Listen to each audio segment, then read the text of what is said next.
Katika kipindi tunakuletea wasanii. What's up my guys, I go by the name Reynams. Eti nikipita kwa macho unanipimia, na kama sina pesa unguwezi nipimia. Hapa Shenster the Poet manze. Ngoma moto moto. If you wanna show some love, I don't beg you to. Enda kumenya mawa no maku. Nani enedera shire. Warutani waku. Vichekesho mkisongaza mahojiano moto moto, stori za wasanii pamoja na talanta za wasanii. Siki wa kasi gani kama wapatikani wakati wa shida. Na pia kwenye kipindi utabambika, utajijenga, utaelimika, utakuza talanta yako. My name is Rebecca Mutie, I'm a model and I'm Afri Kenya. I'm a student. Napenda kusikiza kipindi cha Bonga na Katoni kila Jumatatu kuanzia saa 9 mpaka saa 10. Kumbuka ni kwenye Bonga na Katoni ndani ya TAS TV kuanzia saa 9 hadi saa 10 kila siku ya Jumatatu. This is Bonga na Katoni in TAS TV. Karibuni.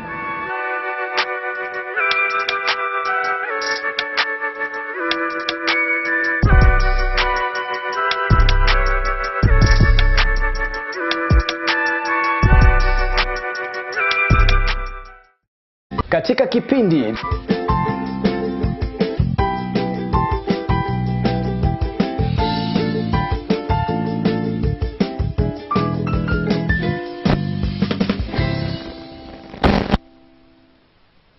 Karibu tena wapenzi watazamaji popote ulipo, ikiwa leo ni Jumatatu tarehe 9 mwezi wa 12 mwaka 2024. Kama kawaida mpenzi mtazamaji, ni kipindi ambacho kinaukujia kila siku ya Jumatatu kuanzia mida ya saa 5, na bila shaka hii leo tena tuko hapa ili tukaweze kuongelea masuala na mental health ama masuala kuhusiana na afya pale. Tuko naye mwana saikolojia ambaye ningependa nikaweze kumpea fursa atuambie yeye ni nani na ametokea pande gani mwa Kenya, na pia kazi ambayo huwa naifanya ni gani. Good morning, mambo vipi? Morning too. Yes. So by my name I'm called Jocelyn Kagendo. Yes. Counseling psychologist. At the moment I'm working at Thika level 5. Yes. But I come from Meru County. Yeah. Yeah. Oh, umetoka Meru? Yeah. Salamu ya asubuhi ni gani? Ni hata ikwega. Oh, na nikisema nati ya mama? Ni hata mama, it means that you are saying habari mom. Oh, habari na nati ya mama. Yeah. Na Murume ni nini? Ama Mama ni ni mwanaume. Aya, Shenster Murume. Kuna rafiki yangu anaitwa Shenster Murume. So mimi napenda kumuita Murume sana. So Murume inakuanga niko nadhani ni njia tu ya kucommunicate hivyo. Hapana, nikikwambia mwanaume ni hata Murume. Oh, Igembe Central? No. Uh-huh. I'm from Meru Imenti. Oh, wewe ni wa Imenti. Yeah. Oh, wewe mo Imenti. Alright, leo tunaongelea kuhusu mambo na mental health. Can you define what is this, do we mean by mental health? Nini hiyo inaitwanga hivyo? Yeah, so there are two differences of mental health and mental disorder. Yes. So mental health is where that is the state of well-being of an individual, being able to realize his own ability to function well, either at work, either at home, or all-rounded at the life, with the life stressors too. But a mental disorder, it's where someone is being incapacitated, like someone has a disruption, Yes. an illness which disrupts their mental or a physical ability to function well. Yes. Ni aje unajuanga huyu mtu mali ambapo imefikia ni stress inamkumba? Manake unaweza kuangalia mtu tu hivi ukasema huyu ako okay, hata venye anaongea ako sawa kabisa. Vipi unaweza kuangalia mtu ukasema ya kwamba huyu hata venye pia anaonekana kwa mtazamo wako mambo hayako sawa? Unajuanga aje? Behavior zinakuanga aje? Characters ni gani? Kitu kama hiyo. So there are 3 stages of mental state. So there's the mild, there's the moderate, and the severe. So the mild, it's just when someone is just facing the little, but you can look at their face and you see this one isn't okay. Then the moderate is where now there are many signs which are showing off, but Yes. they're not that much. But then the severe one is that it can affect someone to the point that they are not able even to function, to relate with people, they're not there. So there are certain signs which you can look at someone, and Yes. even you can just diagnose someone is having a mental health problem. Mm. So first one is where they have the low mood. This is the depression, or they are depressed. Like they are not talkative. Oh, okay. Like they are, and if they are joyful, Mhm. they are joyful to make other people happy. Okay. But when they are their secret place at the house alone, private, they are not in the happiness. Mhm. So you can feel someone is putting a music of sadness, Mhm. where they listen to just sad music. Mhm. These were not like our generation, the Gen Z, most of them. Mhm. They usually say, I just like listening to sad music, or the juicy music, Yes. the song from Juicy World. Mhm. But then they are depressing themselves Yes. because there are so many thoughts. Mhm. And then there's also where someone is also about suicidal. Like someone is being suicidal, writing letters, I want to die, I want to leave this world. And also where someone is like, they are saying, my life, I don't think there's a meaning of life. So they have that negative talk. They don't have the positivity anymore. Kila Like kitu yeye ni mambo mabaya tu anaongeanga Yeah. kujihusu. Mama kuhusu pia wenzake aonangi mazuri. Yeye ni mabaya tu. Yes. Hiyo stage ya pili hiyo. Yeah, so that's where you find someone. Then now the severe mood is where you hear someone, I have hallucinations, or there's a delusions, where they're hearing voices of their thoughts. Now, you're both of you, we are here, both of us, Yes. but I'm finding myself, I'm telling you, I have voices in my heart, or I have voices in my mind. But then you're not hearing the same voices. Or someone is saying, to kill me. They start saying Na that. si nini kawid. Yeah, actually, a bigger contribution of mental health problems or mental disorder or Yes. mental disruption it is the use of substance use. Yes. So actually, there at the level 5, when you look at the psychiatric ward, most patients that usually come with schizophrenia, dementia, such mental health problems. Most of them, it's because they have a bigger contribution. It's the use of weed, the use of bangi, the use of alcohol, the use of tobacco, Yes. cigarettes, all of those. They majorly contribute to mental disorders. Yeah. Na sasa hii yenye inafikianga sasa mahali ambapo umefungiwa kabisa, sasa umelazwa, labda umepelekwa Madhari, hii ni stage gani hiyo? So this is the severe stage. The third one now. Yeah, the third one. This one now you have the disruptions. You are so violent. You're so agitated. You have a disoriented speech. Yes. Like you can't even be able to associate with people because all you can see is violence in your mind. So when others are like you're just okay, for you in your mind there's so much disruption. Yeah. Na nikurudisha nyuma kidogo, umesema ya kwamba kuna mahali ambapo mtu huwa inafika anaanza kujiongelesha, anaanza kuona labda yeye wacha tu akufe, ama anaanza kusema kuna watu wanamsumbua. Lakini sisi kama African culture tunachukulia huyu mtu amerogwa, tumpeleke kanisani aombewe. Is that one the right way? Yeah, actually. Yes. Actually, for this man, Yes. the patient who was brought, but then it's someone who intervened. Like the parents were saying, this one is a spiritual, just kurogwa na pia spirituality. So the mothers and the parents were saying, Yes. let them take her to the hospital. But then there's an uncle who was like, this one seems to be a mental disorder. Let me take her to the hospital first. Yes. If she's not treated, then you can take her to the prayer center. So when the person was brought and we asked her, we have a diagnosis where we have to table out to root out the main things that this person, so that you can rule out the thing that is disturbing this person. So this is where we do the MSC. There is also the procedure of asking of the questions, the mental assessment. So this is where we ask the person from growing up, how was your childhood? Was there any childhood abuse? Was there any environmental situation that caused any violence? And also if the person has ever used any drug. So at least when you're able to rule out such things, we're able to come out with a solution if this is a drug cause or it's a genetic cause, because sometimes mental health can be from a genetic cause. Yeah, like the schizophrenia and dementia, mostly it comes from either your family, someone had it back then. So when we asked that most of the questions, Yes. it ruled out that she has ever used some drugs back in high school, and also there's one of the relatives has had such a situation. But Yes. most of them, they used to say it's madness, but it's not madness in the sense of it's because there's something happened in that person, but they didn't take precaution. Yes. So after ruling out such question, we are able to diagnose either medical or either therapy. This is the psychotherapy. It's done by the psychologist or either clinician. So afterwards, we are able to treat the patients. So, but with this mental health, we don't promise the person to be okay just in one day.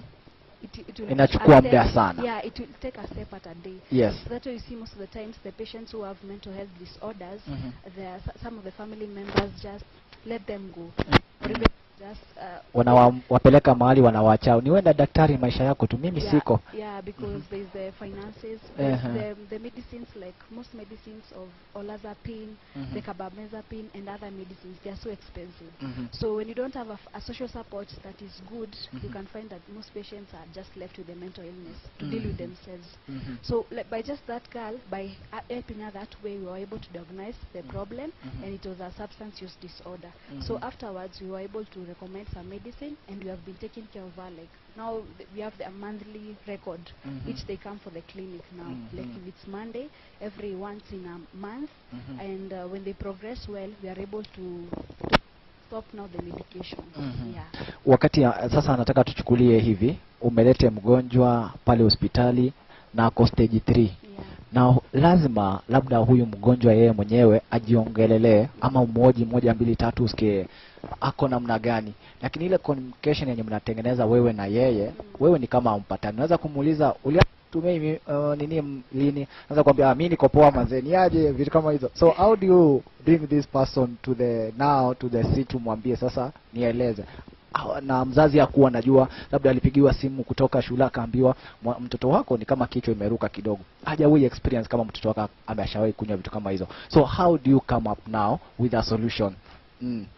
So most of the times, actually, there's some patients who come and they have the mental health. It's so severe that they're not even able to talk. Like they're disoriented in their speech, they're disoriented in the time, place, and the state of the mind. So they're not even able to recognize who they are, because mostly it's because the mental, the substance use has disoriented their thinking. So in such a situation, what we usually do, we ask the family members or even relatives close to that person. So by asking that, we are able to get the history from the parents and also from the cousins or anyone that person lives with. So if they're not able to talk, we will just like inject a certain drug which is able to bring back their memory kidogo kidogo. So by doing that, they are able not to come for there's a more repetition of clinics. So the first clinics, if they're not able to give the report, we will just do a medication which can help them come back into the time and place orientation. So when you're able to do that, when now they come the next time clinic, they will be able now to tell more about themselves. And they're not able now, we will continue with the drugs injecting, and then also they are able not to continue with the progress. Now when they are able to come back, we are able to detect how did this person get this mental disorder. Was it from the genetics, or was it from substance use, or was it a disruption either by family? There's there's something such like childhood abuse can trigger a mild stage in such a person. Na ebu out of now your experience, ebu tupe example yenye ushai treat mtu mwenye alikuwa amekuwa na hiyo ugonjwa, yani ametumia hizo madawa, akili karuka kidogo, na kuna mwingine ni genetics ambayo labda imetoka kwa ukoo yao hadi mahali ambapo imefika. How was the experience when you are handling these two different situations? Sometimes, okay, being in a psych clinic, it's usually like fun and sometimes not fun. Yes. Bado kuna daktari aliendanga akagongwa kofi na nani, alituma mahali aende kutibu. So wakapelekana juu ule patient akamgonga kofi. Anyway. Yeah, there are some of them who are violent. Because most patients of psychiatric, they are so agitated. Like their hyper temperament is so high. So you have to treat them with caution. Yes. You have to be alert. So umetrain kuona kidogo. Unajua kuna wengine wanakuja hata kuiba. Like there's a patient actually, we were treating her. But for us, we were just treating other patients. So sometimes they can get in and they know there's someone else. There's a patient already there, but they just get in. You can't do anything. It's just like, madam, you can get out or you can just sit with them. So you see, like that one. Yes. She came in, she took one of the syringes and one of the drugs.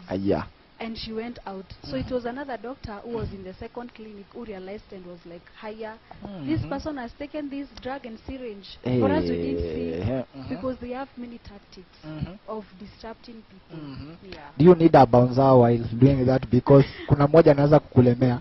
Okay, you know, sometimes like when now they are so violent and you can't inject them, they will have to be like now there will be a security guard who will be like who will like handcuff them so that at least they are able to be given the medication, because there are some they are so violent and they have so much strength. You know, your time like when now their hypertension is so high, they are uncontrollable. Mostly men, they are so violent. Like when now the environment are so high, you just have like to call someone, a security guard, they are nearby who can come and cuff them. They're given the medication and they know they're taken back at home. But now we understand it, so we don't take it at heart, because now when you come, when you come into a psychiatric clinic, you'll have to come with that a heart of a child. You'll be so understanding, so calm, and so good. You don't have to be so, hypertension too, because both of you know will collide so badly. Yeah. So nikurejeshe tena nyuma kidogo, in the same story. Wewe sasa kama mwanamke umeenda pale ukaanza kudili na issues kama hizi. Huo unaenda kwa wanawake peke yake ama kuna time pia una squeeze kidogo unaitwa kwa wanaume, ama huwa mnachanganya? What plan yenu inakuanga namna gani? We will deal with all genders, because mental health is everyone faces it. Like 100% of mental health, it occurs to everybody. Like even me as a doctor, I can get it. So there is no one special who cannot get a mental health disorder. So we treat all patients, like the male gender and the ladies gender. So it depends with the kind of hospital. Now you see like Nairobi Women's Hospital, that's a women hospital. Like now the level 5, we deal with everybody, with all genders. Yeah. Na si unaenjoyingi?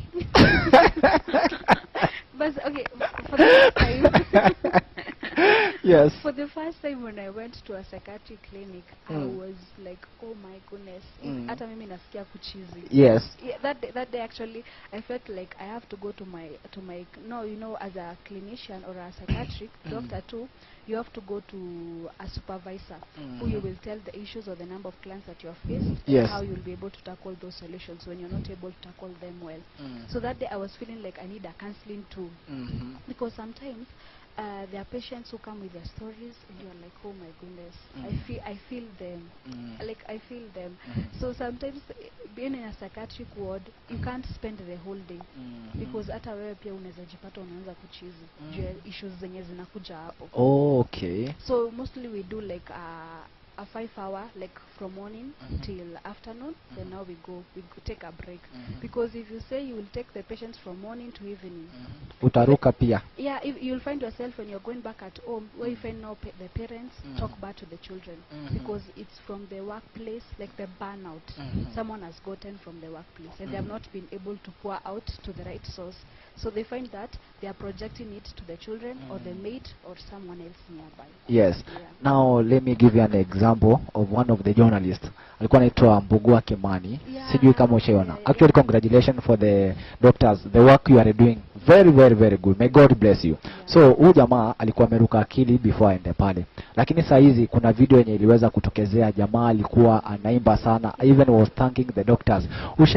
Ushaifika that experience, like mtu akikuja ni wazimu kabisa, lakini for some days umekuja ukalahili huyu mtu kamtreat tu vizuri, alafu anakaa mpaka na ukimweleza story, yani ni kama apati au ni hapana, kama si yeye, maana he was not understanding himself. Ushaipitia kitu kama hicho? Yeah, actually treating patients yes, they come at the bad stage, and now when they come back, when they have changed on this major progress, it feels so good.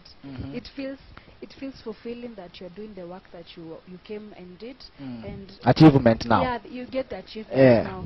But then sometimes mental health, it's a bit not a sure bet. Someone can progress well, and they come back and they change, their progress is good, but then they can stay for 2 months and just come back again. So mental health is something that can be repetitive, where we can't say that it's a sure bet that the person is okay. There are some patients who can heal completely and they are good, but there are some patients it can occur again. So a mental health disorder is where we just have to be like good at embracing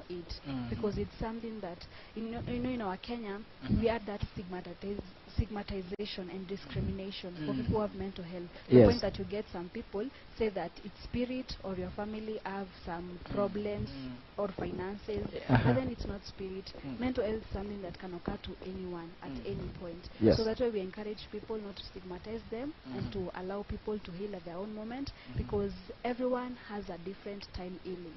Yeah, we cannot heal. Na kuna yenye huwa iponi. Yeah, there are some which you Wewe just tu have to unakaa tu manage ni it. kama hospitali na kwenu ni nyumba moja tu. Ni kwako ulihamia tu hapo. So most patients of psychiatric, we're already used to them. There are some who never heal. Like we just now continue with the managing them, with the medication, with also the lifestyle changes, and also like psychoeducating the family, and making them to embrace psychosocial support so that the member cannot feel stigmatized or discriminated. Yeah. Natumai ya kwamba wasee mnasoma kitu, lakini niuliza aje kwa vijana, huo unaonanga nini ndio huwa kinakuanga kingi, unaletewanga tu stories za vijana, ni mapenzi ama ni gani? Sasa unajua sisi tuko katika Gen Z. Ta Gen Z ni nini unaonanga kinasumbuanga? Ukiangalia percentage kubwa yenye umeletewa cases za ma Gen Z, unaonanga ni nini inasumbuanga vijana? So most problem that I can say two of them. So most of it is substance use problem and also the relationship, because now when you are not in a good environmental relationship where where it's a toxic relationship, it will dysfunction your mind in a way. So it can make you like have a mental health disorder like depression, or either like any mental health disorder.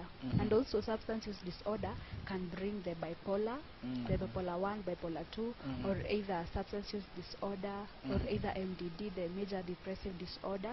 So it depends, but mostly most issues that are brought at the hospital when I'm having my clients daily, mostly it's relationship related issues and substance use disorder. Mapenzi na rani dunia. Kuna watu lakini ngoja niulizaje, kuna huyu mtu ambaye anakuja anapata ya kwamba yani alijihang tu, jamaa alikuwa tu okay na akajihang, ati alilose tu bait, akaenda akachukua tu kamba akajitoa uhai, ama labda aliachwa na mpenzi wake akaenda akajitoa uhai. Vitu kama hizo tumeona zikiripotiwa. So niulizaje, watu wanakuanga wagonjwa na wajuangi, manake hii ni third stage ya kwenda kujihang na alikuwa tu okay. Does it mean that sisi tumegonjeka na tujijuangi tunafaa kwenda kwa daktari kila wakati? Mental health, that's why we propose for people to go for daily checkup. Daily. Yeah, you don't have to go for therapy or a session with a clinician or a psychologist or a clinical psychologist when you are having problems. You know, when we see the outside country people, they usually go for daily checkups, either if it's the body scanning or the mind problem issue. They don't go when they are having problems. Lakini sasa niuliza aje pia, mimi niko okay, mimi naona napiga show yangu poa hapa, alafu mtu anakuja kuniambia unafaa kwenda check up. Kwani ni nini umeona hiyo? Ni vizuri uende ukiwa mgonjwa ama? No, you see, when you're now like when you're not having like now we can see an example is this lady called Tracy Waithera. That lady was so bubbling, that lady was so happy and everything. But then now when it comes, I think last year 2023 is when she discovered she had depression. But then she was not sharing with people outside. The people outside the fan of TikTok were just like, wow, Tracy, you're so bubbling, you're so drinking alcohol, you're doing this. But this person at the mind of it all, she knows that she's not okay. So afterwards, when now it's too much for her, it's when she was like, I have to go for therapy. Now when she went for therapy, it's when now she was able to know the causes of those problems, the depression and everything. Now she discovered it's the environment she was raised up in, the childhood abuse, and the seeing a parent being a single mother also can trigger that, and also the drug use, the friends she had, like everything. But then now when you see her at 2024 now, she's already like okay, she's doing perfectly fine. And she's still now going for therapy. The reason why we advocate for someone to go for even when they are okay, it's because it's able to make you be like personal development and also like know unleash your potential, know your abilities, know your strengths, your weaknesses. Because you know, for us in our family, you can be like you went through issues, but then because of being used to toxicity, even when you know you are a grown up, you are still used to that because that is what you are used to seeing back at home. So you see that even when you're married, you still see someone treating you badly, but you're still okay because you're already used to that like your mind has been programmed to that. But then when you go to therapy and you're able to know that being in a healthy relationship, it's something good, you won't go for this bad thing. But because you have not been like enlightened or even psychoeducated about everything about mental health, you will just face it as a normal thing. So you see, like now Kimani, when he was a journalist, he was good and okay. And tulikuwa tunajua huyu jamaa kwanza mentors wetu jamani, tunaangalia hivi tunasema I want to be like that person. And the person is looking good at the faces of outside. For us, we are assuming his job is... You admire even that person? Yeah. But then now afterwards, just one day, the trigger becomes too much. Load. Now you discover it afterwards. It because mental health, sometimes you can be depressed and you personally, you don't know. Even for us as counselors, we usually go for 10 therapy sessions, even before we start mentoring someone or doing counseling to someone. And even after still, as we are working as counselors, we still have our supervisors who are counselors who we go to. Lakini si wewe unaweza jitibu. No, you cannot treat yourself as a person. You have to go to someone else to treat you. Yeah. Inakaa na hiyo job. Lakini mnaishingi vizuri labda your family na watu wenye wanakuzingira. Because you have that knowledge, I think even you apply to the family. Mnaisikanga poa sana aki. It feels good, but then now you can't cancel your family or your friends or your husband. Yeah, or your husband, yeah, because there's a ethical role code. Wewe umeona ameenda vibaya, unamuita tu kama mkutano. Actually unajua siku hizi watu wanakuanga tu open kwa ndoa. Ni aje bebo uendeleangi poa venye naonanga ni kama kuna kitu kana kusumbuanga. So instead ya kwenda kwa hospitali uende kutibiwa and I'm here for you. Let me do it for that. Is it bad? You know it can't well because that kuna ile mazoeano mko nayo nyote wawili. By the mazoeano ndio maana katika ndoa ni uongo. Maana ukiwa na mazoeano na mtu utamwambia kila kitu, lakini kama sijakuzoea nitalimit mambo mengine. So naweza kuambia bro ni aje venye naona uendeleangi poa, let me give you 1 2 3. Lakini kama mjazoeana na mtu ukianzisha story kama hiyo utapata umekula ngumi. But then pia kuzoeana pia inaweza leta some difficulties because now when you're telling someone you have mental health issues. Uanze hivyo. Pia unaona ni kwa chizi. Uanze hivyo. Mnaanza tu unampeleka out, unamwambia ni aje. Kuna venye mnaona siku hizi mnafanyanga vitu kwa hao. Sioni zinaenda poa. Kani uchange manze. Nikwambie hii ndio ina cause. Labda nikapitia mazingira magumu na hata kueleza kama ananini. So kuna haja mpeleka tena pesa mahali kwingine na wewe uko hapo jamani. You know there's a difference of guidance and now counseling. Guidance is where you can offer it unprofessionally to anyone, to your family, even friends and everyone. But then counseling, it has those ethical codes. Like it must be given with a professional and it must be like looking at, there's the rules, like there's a confidentiality, there's such things. And sometimes your spouse can be that they're not able to talk everything because they don't want to make you feel a bit bad, and they don't want to say that you're the cause of their mental health problem. So it's good you just help them walk in that journey. You just offering that advice and just telling them, actually we can go to this hospital and we can see, like either we can do a marriage counseling, there are 2 of us. Na tujakosana tuende tu. So ebu advice wale watu ambao wako kwa marriage na naonanga one partner wake anapelekanga tu vitu vibaya. Anaona ndio ni kaugonjwa kingine kameanza kuingia kwa akili kidogo, lakini anaogopa kumwambia. Anafaa anzaje hadi wafikie sasa kwa hospitali? Maana huwezi twende bebozi atakupiga kofi. Wewe unaona nimegonjeka kama inakwenda namna gani? So can you advise that ni anafaa kuanzaje? So for the couples, you can either like decide both of you, like now you have the talk with you, both of you have those time of talking intimacy. Apart from doing sex, now you have that intimate talk, like talking with both of you. So when you're talking there, you can be like, actually babe, for a marriage to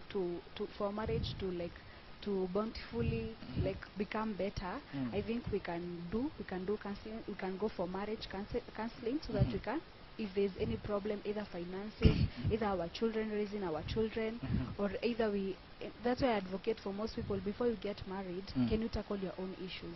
Go for that counseling, go for that therapy, so that you are healed first before going to someone else when you are unhealed and you bring your problems. You know, marriage doesn't fulfill the singleness. It doesn't fulfill the inner word of you. It doesn't complete you. You have to be complete first for you to go to someone else. You can't go 50 and this one is 100, because now both of you will collide. But then when both of you are 100, you'll be good to go, both of you. That's why advocate now as a single person, go for therapy, and also before you get married, go for that premarital counseling. That is where that for the church that you usually go, they offer that premarital counseling. That you see, when you go for that premarital counseling, you're psychoeducated about the problems, about what can occur, about what cannot occur, and how you can be able to tackle problems before you get into that marriage. You know, now when you're educated about such things, you'll be able to do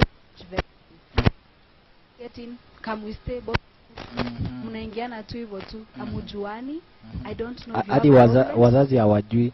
Unashtukianga maadhi kuna mtoi kwa ploti amapiga simu kanalia. Tell me that you know of you have just because of a child. Now when that child grows on, is continuing to grow and leaves you, both of you, if you didn't love each other, if you didn't understand each other, if you were not in, both of you, you start now beating each other, you start talking bad at each other, you start doing things which you saw your mother doing, like it will be a projection from what you faced when you were a child. Yes. Now the person you're married to. But then now when you go for counseling, before or afterwards, it's a good thing, because it helps you to tackle marriage issues and bountifully like grow very well as spouses. But then now when you're used to domestic violence, the point that even you can't talk to neighbors, and you know when you talk to neighbors or family members, you will forgive your spouse. But your family, will they forgive your spouse? They will not. So that's why we advocate for you to go for counseling to a marriage counselor. At least that person will be confidential about your issues. They won't talk it out or post it out on the social media. It will be like between both of you, like the three of you. It will be confidential. There'll be that respect of autonomy. Yes. Like the person won't, the counselor, like for me as a counselor, I can't objectify my own problems or my own issues to the client. No, I have to let the client come out with a solution and what they think it's good for them. Yes. In a relationship, in courtship, before people now get to married, unasikianga kwanza, mimi unajua sijaoa, lakini huwa unasikianga ni ndoa ni ngumu, watu kuna ups and downs, sijui kuna mambo mengi, so unapata mmedate, lakini kuna ile kukosana, labda mtu ameslapiwa na mtu wake, bado hawajawana lakini wanapigana bado, lakini sisi huwa tunachukulianga ya kwamba hizo ni ups and downs katika nini ndoa. So are we supposed to ignore things like this one when they happen to our relationship, ama tuende kwa kansa, ama ni mental disorder imeanza kuingia?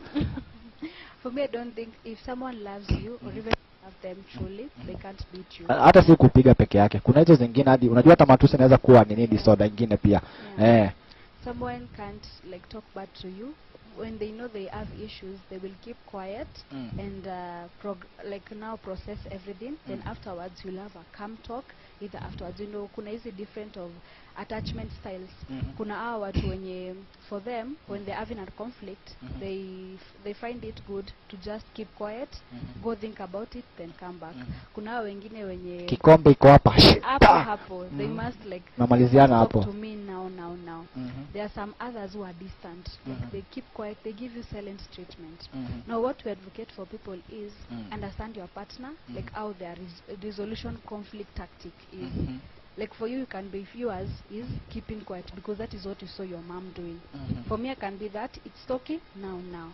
So it's both of you coming together as a couple and saying, this is the way I resolve my conflict, this is the way I resolve the conflict. So how can we both of us resolve this conflict? Either by giving each other, either by 1 hour, or by the end of the day, we won't go sleep. We have not resolved this, so we will resolve it at the end of it all and then go back peacefully. Na hao wenye wanaitanga wazazi kikuwa kubwa nayo badala waende kwa counselor.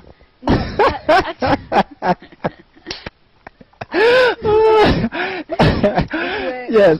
Your tactic seems nzuri. Sasa if I go to my parent, if you go both of us to our parent, na nikushtaki wewe, umenikosea. Yes. Unajua mimi nitakusamea juu mapenzi ni ile tu. Juu nakupenda nitakusamehea. But wazazi wangu bado itakuwa kwa akili yao. Msichana anasumbua kijana yetu.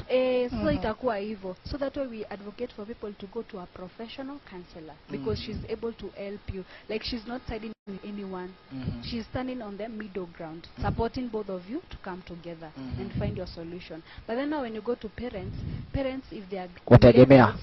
yeah, if they are millennials, they will deal with the tactics that they had seen with their parents. They Yes. won't deal with the issue of now, what is now as Gen Z. How can we resolve this? That's why I advocate for most people, if you have issues, go to a professional counselor, or afterwards you can share with your best couple. But mostly it is good that you have people that support you, that social support system. That's those 5 circle people that are there the closest. But then it's good you go for a professional counselor. If your issues can't be sorted out with that, there's a referral where we do. You go to a different counselor, you see is good for you, both of you. Yeah. Kuna certain situation whereby hata unapata nikiani lazima niende kwa counselor tupange na huko. Is it good pia? Kufanya nini? Mnapanga like sasa kuna plan. Unajua kuna mtu anapatanga pesa ndio mingi lakini hajui kuzipangia. Is it pia good hadi kuamini mtu hadi na pesa zako pia unaenda kwa counselor muuliza ni aje niko na pesa mingi unaona nifanye nini ni invest wapi? Hizo pia huwa zina nini nyingi pia. No, you know we have different counselors, but then now for us counselors, we have the forensic counselors, there's the clinical counselors, there's the counseling counselors. So there are different counselors. So you go to a counselor depending on the issue. Na ugonjwa yako maliko. Yeah, they're good, they are able to sort out. But then we have the banks.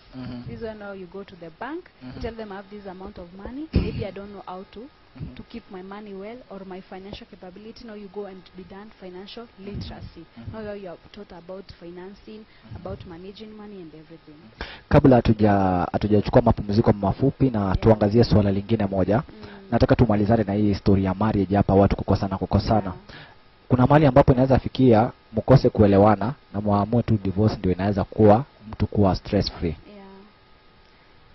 So for me I don't advocate for divorce, but then when kuna makosa mengine inabidi tu like yeah, like jamaa mwingine alisema yeye hawezi akipata mtu wake alimcheat yeye anamwambia akituachane for good na si kwa ubaya. Yeah, so you know it depends with the couples also and also their religion and everything. But then also there are some issues where divorce has to be catered for. Like now violence, I can't, for me, if the moment you start being violent, I can't just stay with you because that is harming myself first. That is like self-rejection to myself because I'm not taking care of myself. So such cases, we usually tell people, yes, you can divorce. But then before the divorce, we usually advocate, go to a counselor.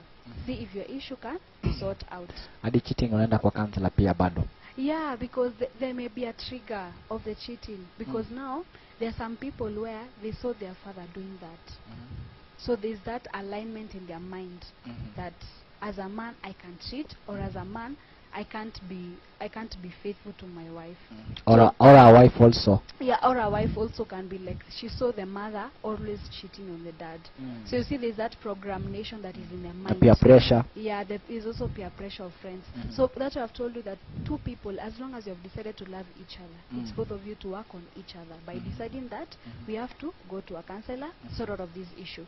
But then if the counselor is not able to sort out issue between you, and also you, both of you have not decided, because you know it depends with the both people. Because now, if you don't decide as a couple, even the counselor can't decide for you. Like for us counselors, we don't offer solution. It's the client. They have the solution in them. So for us, it's just convincing them. No, we don't convince. We don't do that. Yes. Ni kuwasaidia tu. We don't convince, because convincing, it's like having that you don't respect the autonomy, like you're influencing your values on them. So for you as a counselor, it's helping them, like guiding them by telling them these are as a disadvantage, these are as an advantage. Which one do you see can go for you, both of you? Yeah. Wow. Nataka tuchukue mapumziko mafupi, lakini kabla hatujachukua guzia kidogo kuhusiana na bangi, manake ina cause. Nasikia siku hizo unaitanga sijui mumea. Unasikia ya kwamba ikiingia kwa mwili inakaa sijui miaka 10 msokoto moja. Na mnasema ya kwamba kuna venye mtu anaweza akapona. Kwani miaka 10 na amevuta mara 20, hiyo ni miaka tuseme kama zaidi ya 100 hapo. Sasa hii nayo inaponanga aje? So me, I can tell my fellow youths and fellow Gen Z, it's not good to use bangi, because bangi has a great as a great disadvantage. It doesn't have any advantage to you. Maybe that time you're saying that inakupea ati thinking mind, ati you're being stress free. No, it's not. You know, so a drug, it's an injection of where it makes you feel relief for a moment, but then it's not sorting out. You know, there's a if then bangi was a good drug, it meant for us as doctors we could be telling patients you can use bangi, but then for us we know that it's a bad Nimbaya. So most patients that have come with bangi problem, even ladies, there are ladies even coming. Actually now in Kiandutu, these places that these streets in Vika town, there's so much use of bangi. The point that ladies and men and boys are coming. So you see, when you're using bangi, it can trigger bipolar, it can trigger schizophrenia. Those are mental disorders. And also it can trigger substance use disorder or even a mild depression. So you see, those when you come now with such issues, there's the hallucination. You hear someone saying that mi nasikia masauti. There's a delusion. There's also like now it's also triggers like you're functioning, you're not able to function well. Like you can stay dirty. You're not even like remembering I have to shower. Does this work, by the way? Yeah. There's also, you find someone, they are disoriented in their speech. Like they're not able to understand whatever they have. Some people, like now, there's a patient I was treating last week and he was in the hospital. For him, he was saying, mimi nena na gari, and he's in the bed hospital. Oh, mama yangu. But it's because of use of bangi. Like it has programmed in the point that he can't even have that memory. Like his memory has been disoriented. It has been total badly. So such things, they occur to someone. And most people usually say that Aimi bangi is in your effect. But the moment it triggers you, you become violent, you become agitated, you start beating people at your house, you start beating your wife either. Like it makes you become someone that you are not that person. So it has so disadvantage so much the young people. So I would advise anyone, if you have used bangi, you can come to the hospital, any psychiatric, and you can come and be treated. The early the better. Because now the more you continue using it, the more it costs you so much. And also the drugs. The drugs are so expensive, which we use to treat the mental disorders. That I usually tell people, if you can avoid it totally, because using drug, it doesn't offer any solution to you. Yeah. Wow, mafunzo mema tena zaidi. Shikilia hapo mpenzi mtazamaji, tunachukua mapumziko mafupi, tukirejea tutakuwa tukimalizia. Usiende mbali.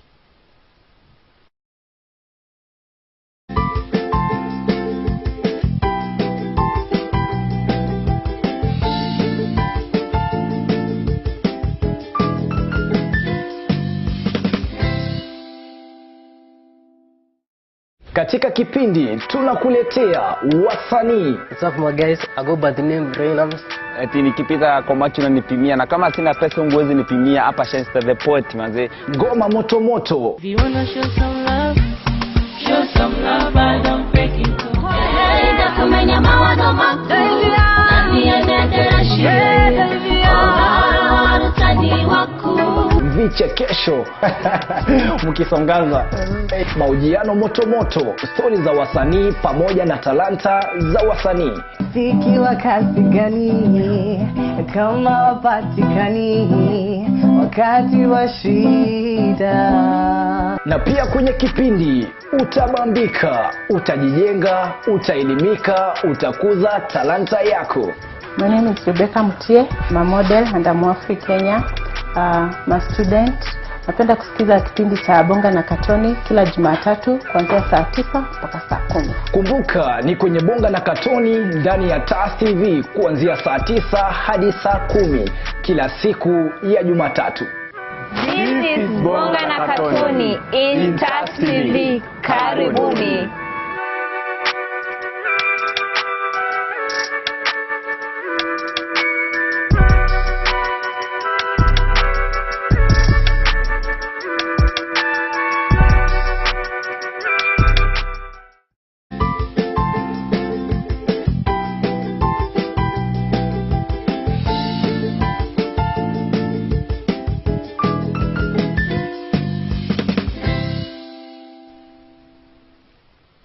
tena mpenzi mtazamaji, sasa tuko katika hali ya malizia pale, na pia kama uko na swali lolote ambalo ungependa kuuliza jamani, ni vyema ukaweze kulipini pale, nitakuwa nikipitia na tukaweze kukupea jibu. Karibu tena kwa wale ambao mnaendelea na kutune in Morning Digest. Naitwa Anton Ombio Gechi, tuko naye mwana saikolojia hapa anajulikana kama Jocelyn. Ni hivyo, nimelitafuta vyema. Sawa sawa. Kwa hivyo kama uko na swali lolote ambalo ungependa kufahamu jamani, unaweza ukatuma arafa ya kwako pale. Tukiendelea tu kusonga mbele, manake tuko na dakika kadhaa za kumaliza. What role do social media and modern technology play in influencing mental health?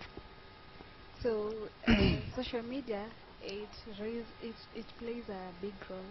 Like now the fighting, now when there is the fighting, like the DJ Afros, those bad movies, when someone watches such bad movies, they are triggered to do such, and now they can't do that without the use of drug. Like now they have to use some drugs, then I'll be able to fight people. So you see, the modern technology, it's magnifying bad things to make people think they are good things. You know, sometimes when such things are being acted, they don't, like, they use some drugs for that person to act like that. But now the actor isn't, like, him or her won't face such challenges. But not this person who is watching as a youth, because not I'm on a watch horror.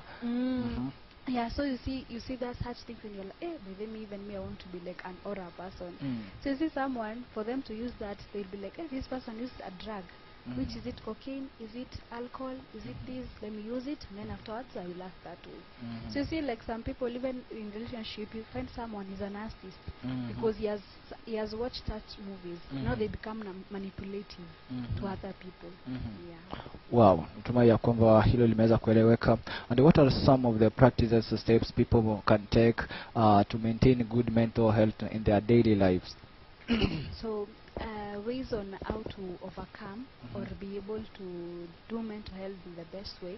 First of all, we usually tell people to be self-aware, because when you're self-aware, you're able to understand yourself, you're able to know your strengths, your weaknesses, and also like examining yourself, like a self-examination of who you are, of understanding your purpose, what you can do and what you cannot do. The second one is where we tell people to do self-care. So self-care, there are several things that you can do in self-care. This is where that you do exercise. You know, when you take care of your physical body, your mental well-being is also good to go. And also when you're able to listen to good music, listen to soft music. You know, when you're listening to music, it takes away those things. Like it gives you that rest and that healing process kidogo. And also there's the relaxation technique where you breathe in, breathe out. When you're having those, like you're feeling panic attacks or in a place and you're feeling as if you have too much to process, you can breathe in, breathe out. And also having an environment where it's a peaceful environment. This is why we advocate for the parents to create a self environment and a peaceful environment for the children, because whatever a child observes or sees the parent doing at home, that is what they will do when they are growing up, because it's a picture that has been painted, so they will do the same thing. We also tell people to go for regular checkups. This is where you go, and because now mental well-being can also be catered from the chronic illnesses. When you're having a chronic illnesses, you have thoughts of, I will die soon, I will do this. But then when there's psychotherapy, you are able to program well and to continue with life in a better way as a normal person. We also tell people to also, like, if there is an example of journals, this will encourage a patient or a client or someone or a child to buy a notebook. You're able to write down everything during the day. How was your day? You're able now, it's like a pouring outlet. Yes. So naona kama wanaume most hawapendi kuongea story zao, but then wananyamazianga tu wanakufa wenyewe. Akuwa na journal, that person is able to write down, like jot down everything that person has faced. If it's someone who talked bad to them, if it's something that happened, if it's a good thing, you're able to be gracious and be gratitude that this happened. So when you're able to write everything that you faced during the day, you're able to pour out. It can be an outlet for you. But then when you're having so many issues, you're not writing it down, you're not having someone, for us women, we are good at talking. For me, when I face patients who have so many issues, I will have my best friend to tell, by the way, I faced this. But for you as a man, who will you go to tell? no one. So at least when you have that journal, it's a better place to let out your emotions and everything. Also being being ability to like be self-content with what you have, your life. Like, you know, some young people, for us Gen Z, we look at the life of other people at the TikTok or Instagram or any page, and you're starting to pressure yourself. Yes. And you don't know if this person has either stolen money or has either taken something from someone or has done something for them to be able to get that thing. So don't pressure yourself. Just go with life with the way it is. Take it step at a time and accepting that with one time I will make it also just like them. So being able to be self-content is also a good thing, and also being gratitude, thanking God for everything that is happening. Because when you are able to thank God for everything, there is more that is able to come. And also having a social support system, it can help you like be able to share out your problems. Also having a social support system where you know there are some groups of mental well-being where you share out your issues and people are able to convince you or tell you what they are able to advise you. Unajua saizi mwaka umeisha na kuna watu ambao labda wako na stress tofauti. Kuna mtu alikuwa amepanga kutoka Januari ya deka atakuwa na kitu fulani. Kuna mtu labda alikuwa amepanga kazini yake itakuwa hivi na hivi, lakini sasa mwaka umeisha na labda anajichukia na ameenda hapo kuwa na stress mingi ili alikutimia siku achieve hii. Economy ya Kenya imetupeleka hivi. Mbona kuna mambo mengi, Januari ndio inafika, nafaa kupeleka watoto shule, mambo kama hayo. Ndio amesongwa na msongo wa mawazo sana. Unaweza kuambia mtu kama huyu nini jamani? First of all, I would tell that person that life isn't that serious after all. You just have to take it the way it is. First of all, you have to be thankful, because despite all the problems that have happened in Kenya at the moment, there are some things that they are good blessings. You know, sometimes when we are too good to pointing out the weaknesses, the bad things that have happened, we forget what has happened to us. So first of all, being thankful for every good thing that has happened. It's a way of giving yourself that peace and that relaxation, that tomorrow, that next year I will be able to do better. And also looking at what influenced that I wasn't able to reach my goals, or what influenced that I wasn't able to get what I was supposed to get. But, you know, when you're able to examine yourself, you know, as much as you're pointing out fingers, what this, first of all, Or comparing yourself with others, how wameachieve mwaka umeisha na mimi sijaaribu yangu. What part have you taken in that thing that has not happened, so that next year you'll be able to do better. And also we say such things as decluttering. Declutter what needs to be decluttered in your life. If they are friends, if you see the friends you are with that the whole year they have not influenced you in a positive way, just let them go and walk in a better journey. If there are friends that you can see that can elevate you in a better way, then go for those friends. You know, who you are as a person, that is what will address other people to come into your life. Because if you're not progressing well, even me, I won't like to come into your life, because I will know that you're a stumbling block to my life. But then you're progressing well, I can also come to you. So it's a matter of just appreciation, a matter of looking at what you can change and what you cannot change, accepting it. Because not everything you can work on. Na pia watu wache kujikombea na wengine. Ni aje tulisoma na ule manzako na gari. Shaolewa kuna watu wawili. Mimi hata niko hapa hata sijapata mtoto, mambo inakuaje? Chana na hiyo. Our timing is so different that we have to allow our step to go the way it's supposed to go. The biggest challenge people face when seeking mental health treatment. The biggest problem is the finances, because coming for those clinic checkups, you have to pay.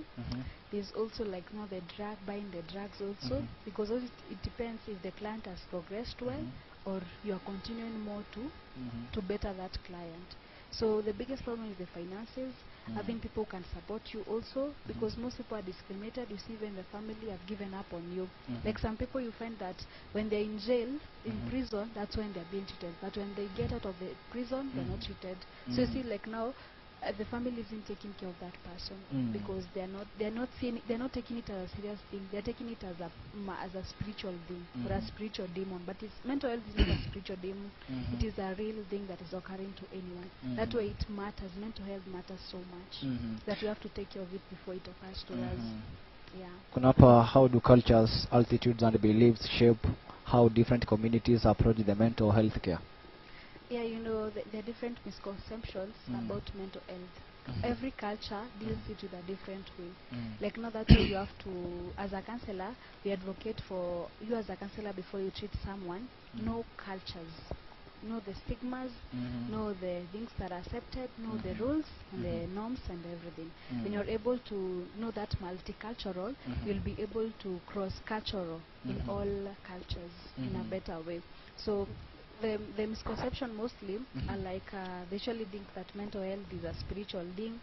Some others think that ni kurogwa, but it's not kurogwa.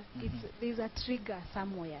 Either it's a childhood abuse, either it's a mistreatment, either by the maids. You know, sometimes when you're taking care of a child and you're not, you as a parent, you're not looking at those domestic the domestic keepers or those people that you let them to take care of your children. You don't know how they're taking care of your children. It's such a bad thing because they also cultivate something. There's the examples of molestation, there's the rape cases, and you don't know when they have grown up. That's when now they tell their stories that someone raped me when I was a child. So that's why we tell people that as much as you are giving someone that work to take care of your child, as a person, please look at that child, ask that child, how was your day? How is this nanny? Is she taking care of you in a bad way or a good way? At least you're able to bring healthy people in our environment. And also the way you treat someone also alleviates the way they treat your child. So be good at treating those co-workers and they'll be good at treating your children too. So yeah. Or the environment where you are working also. It depends. Wow, natumai hilo umeelewa wale waajiri na waajiriwa. Labda tukimalizia ili tupunguze hizi visa vingi ambavyo vimeweza kutokea. Unaona like serikali inaweza kuingilia kati ifungue more clinics ambazo labda ni free ama ni cheap kidogo, ama waajiri watu ambao watakuwa wana visit. Unajua wengi wako na shida lakini hana njia ya kufika kwa hospitali akaweze kuongea zile shida zake. So where do you think that kunafaa government labda kuingilia kati pia mambo kama hayo? Government should take back, because now at the moment most patients who have mental issues and they don't have money, they're not coming to the hospital. Like now the patients who used to have NHIF covering, they were like happy because they know that at the end of the day the NHIF that I've paid for as an insurance will cater for me. But now because it's a new introduction of the, I don't know if it's SHE or SHASH, Taifa Care, kitu kama hiyo. yeah, that thing. So that thing, it's disadvantaging many people because now the most people who don't have, like they're not paid or they're not having any covering, and they already paid months, like more months for the NHIF, they'll have to pay their own cash. And you come in there and you've been told a one pack of olozapine, those pills, like it's 1,000, and it's just a 3-pack, and now you have to take it for 3 months according to the clinician, the clinic, the time that you will come back. So you see that is disadvantaging people. So that's why we are urging the government, if they can bring back the NHIF, it can be good. Or also they can be doing a way like now the ASLA fund, the way it came and gave some fund to people, it can be given to people who have mental health problems. At least people are able to come to cater for those problems, because most people, they don't come to counseling because they say it's expensive. Like now when you have one session of counseling with a therapist, it's 1,000, and it's just one session. Tell me when you continue the issues, because you don't sort out a patient's or a client problem one day, you have to go progressively, like go for those sessions. So how will they be able to come each day?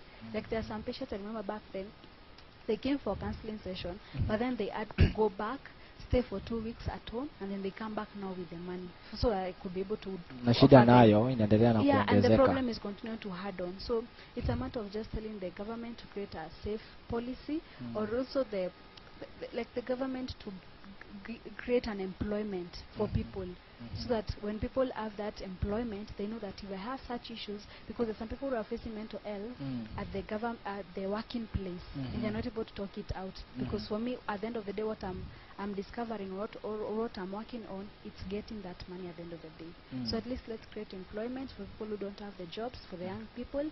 Also let's create a system that it can be favorable for everybody. Yeah.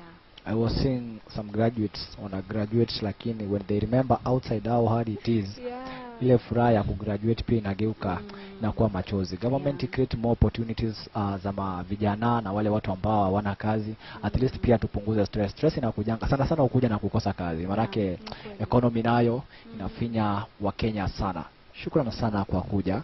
Labda jambo moja ungependa kuambia tukimalizia? mental health matters. Take care of your mental health always. Like, treat it as like a disease. Don't wait for you to have that explosion or a disruption to the point that you can't function well.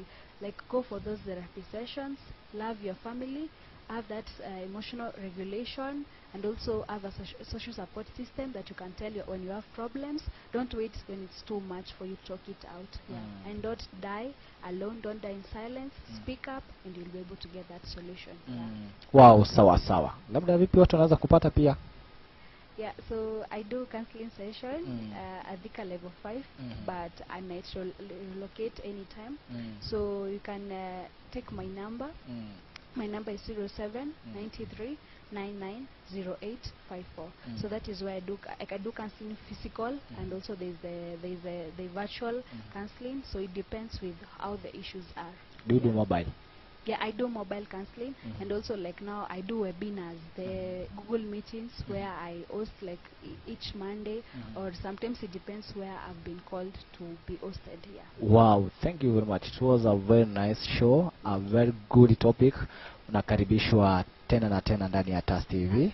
Ukisikia tumekucall tena, kuja jamani, tusaidie wawili watatu. Najua kuna mtu ameweza kusaidika. Kwa wote ambao umetune in, tunasema asanteni sana. You can subscribe to our channel, you can like, comment and also share widely. Ujapena social handles zako, Facebook, wapi hivyo? Yeah, so at Instagram it's Jocelyn. At Facebook it's Jocelyn also, yeah. TikTok? TikTok also it's Jocelyn, but TikTok I don't offer counseling. Mostly it's Instagram or Facebook. That's when I know that I usually post my mental webinars. Oh, thank you very much. Tukutane tena wakati mwingine. Ukuwe na wiki maridadi. Kwaheri.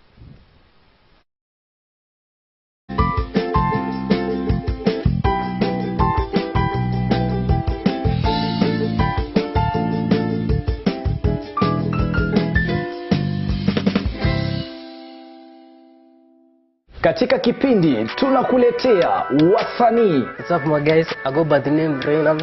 Eti nikipita kwa macho na nipimia, na kama sina pesa unguwezi nipimia hapa Shenster the Poet manze. Ngoma moto moto. If you wanna show some love I don't fake it. Enda kumenya mawano mako nani enedera shire warutani wako vichekesho mkisongaza mahojiano moto moto, stori za wasanii pamoja na talanta za wasanii.